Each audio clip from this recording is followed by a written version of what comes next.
Hi everyone, and welcome to the last lecture of this section, Lecture 21, M&A Parties and Their Duties.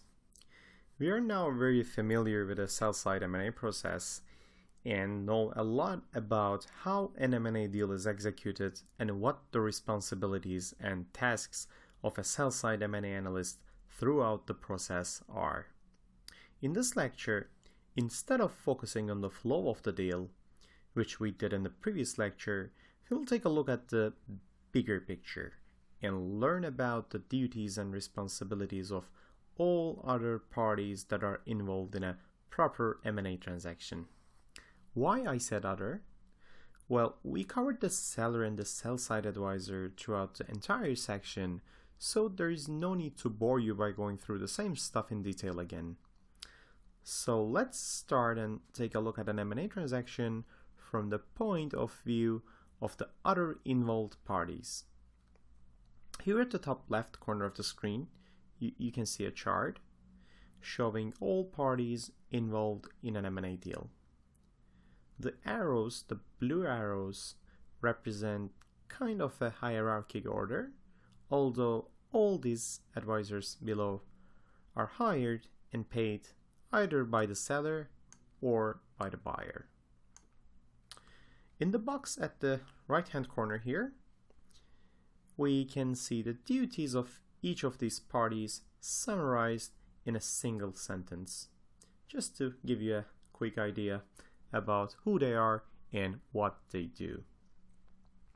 And down below here, we see something familiar, the M&A process chart, with an addition showing the involvement of each of these parties at each stage of the deal. As it's stated here, the red color represents the newcomers into the picture. As you can see and may expect, the seller and the sell-side advisor are in the process from the beginning until the end. Well, for an M&A deal to exist, we need a party to sell something and at least another one interested in buying it. These two main players are the seller and the buyer. As we explained at the beginning of this section, M&A transactions are generally very intense and time-consuming. That is why each of these main parties, the seller and the buyer, usually hire a team of well-trained professionals, M&A advisors, to manage the process from the beginning until the end. A sell-side advisor runs the deal process on behalf of and along with the seller and is responsible of coordinating and managing the other sell-side advisors, if there is any involved in the transaction. As you can see here, and not surprisingly, the seller and the sell-side advisor, as I mentioned, stay in the process from the origination until the end. The buyers and the buy-side M&A advisors get into the picture at the marketing stage, the third stage here, when the seller and its advisors distribute the marketing documents to inform the potential buyers about the deal. Usually, the buyer hires a buy-side advisor once it is informed about the deal. So the buy-side M&A advisor does pretty much everything we mentioned the sell-side advisors do, minus the marketing work. So there's nothing to market there, except themselves when they originate with a buyer, the deal with the buyer. Well, in addition to the M&A advisors, the seller may hire a legal M&A advisor to advise on the M&A related legal issues throughout the transaction, including preparation and execution of the SPA and SHA.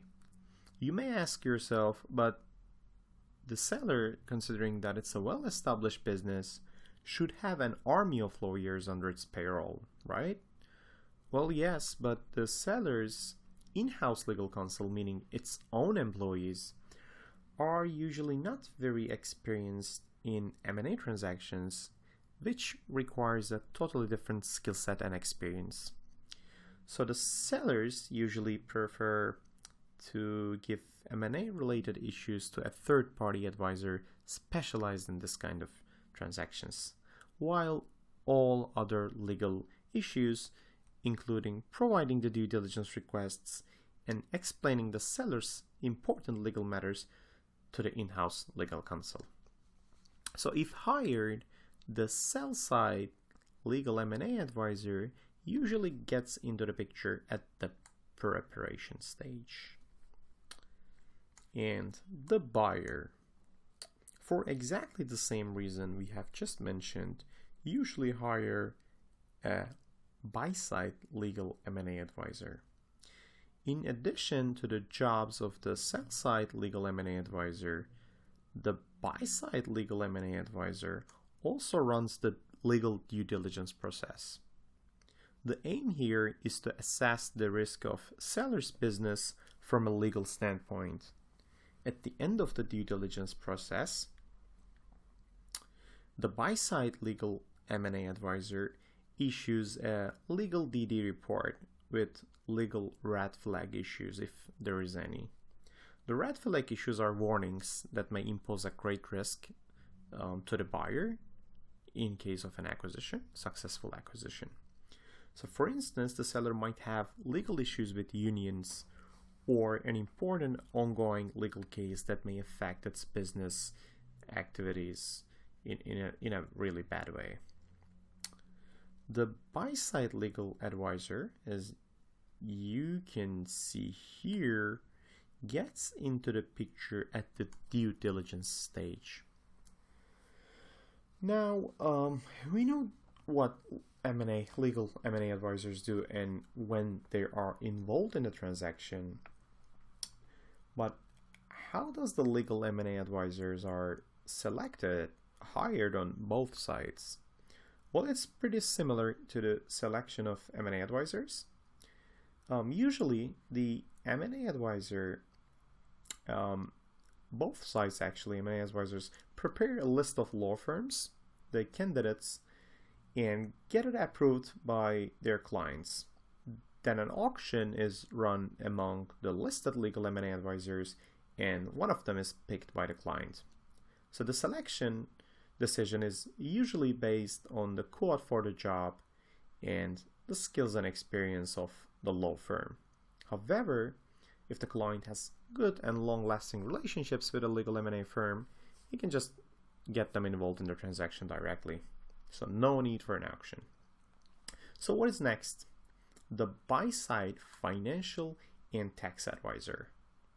These guys do a critical and very important job for the buyer by checking the accuracy of the seller's financial information and weighing its tax-related risks.